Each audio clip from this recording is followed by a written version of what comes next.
আমি তাদের কাছে প্রথমেই আমার প্রার্থী ফরাক্কার, আমার খুব প্রাণের মানুষ আমিরুলকে, শামসেরগঞ্জ ফরাক্কা দুটোই ও দেখবে, আপনাদের ছেড়েও যাবে না, ওকে দুটো দায়িত্বই দেয়া হয়েছে।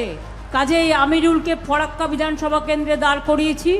দলের প্রার্থী, তৃণমূলের প্রার্থী, জোড়া ফুলের প্রার্থী ফরাক্কায় আমিরুল হোসেন, কাজের লোক, এক কথার লোক, দলকে ভালোবাসার লোক, মানুষের সাথে থাকার লোক। আমি তাকে সমর্থন করার জন্য ফরাক্কার মানুষকে প্রাণ ভরা আশীর্বাদ দোয়া চাইছি।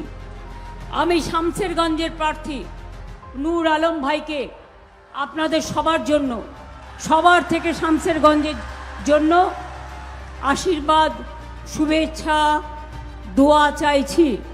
মনে রাখুন 294টা কেন্দ্রেই আমার শুধু ভবানীপুর একটা কেন্দ্র নয়, ভবানীপুর যদি মা হয়, অন্যান্য সারা বাংলা আমার কাছে মা, আম্মা, মাদার। আমি সবাইকে নিয়ে চলি এবং সবাইকে নিয়ে কথা বলি, সর্বধর্ম সমন্বয়ের কথা বলি। 294টা কেন্দ্রেই আমি কিন্তু প্রার্থী। ভুলে যান কার কি নাম, কার কি ধর্ম, কার কি বর্ণ। আমার এই জোড়াফুল চিহ্নটা দেখছেন, এটাই আমাদের চিহ্ন, এটাই আমার সিম্বল। আর যদি আমার নেতৃত্বে সরকার গঠন করতে হয়, তাহলে মনে রাখবেন, জোড়া ফুলকে ভোট দিলেই আমি আপনাদের রক্ষা করতে পারবো।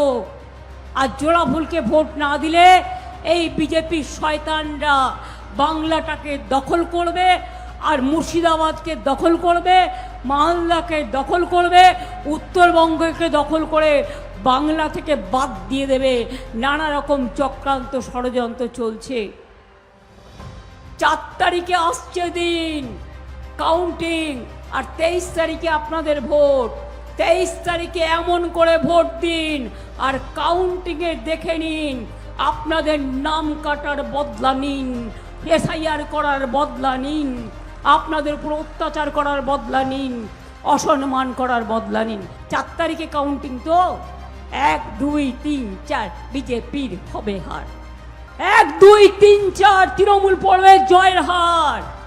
আমিরুলকে এবং নুরুলকে সহ সারা বাংলায় তৃণমূল কংগ্রেস জোড়া ফুলের যত প্রার্থী আছে, একটি ভোটও ভাগাভাগি করবেন না, একটি ভোটও ভুল করে এবার অন্য কাউকে দেবেন না। এবারের যুদ্ধ কিন্তু মনে রাখবেন আপনার অস্তিত্বের যুদ্ধ। সেই যুদ্ধে একটি ভোট আপনার সরকার গড়বে, একটি ভোট তৃণমূলকে দেওয়া মানে আপনার সম্মান রক্ষা করবে, আপনার ছেলে মেয়েদের ভবিষ্যৎ গড়বে, সর্বধর্ম সমন্বয় রক্ষা করবে, আপনার ঠিকানা রক্ষা করবে, আপনার ভাষা রক্ষা করবে, আপনার অধিকার রক্ষা করবে। এই দিকটা মনে রাখবেন।